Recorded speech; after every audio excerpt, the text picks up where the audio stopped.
2010 жылы қарттарды құрметтеу күніне дайындық барысында жыржылықтардың тізімі тексерілген болатын. Бірақ Суген Катоның кезегі келген кезде әлеуметтік қызметкерлерді жай ғана үйіне кіргізбеді. Әлеуметтік қызметкерлер бірнеше рет сол кісімен кездесеміз деп талап еткен, сұраныс жіберген, бірақ әр сұраныстары сәтсіздікке ұшыраған.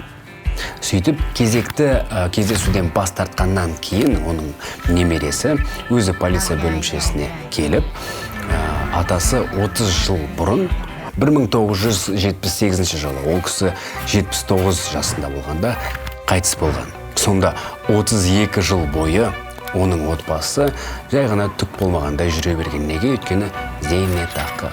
Ол ақшаны олар ай сайын қалтасына сала берген.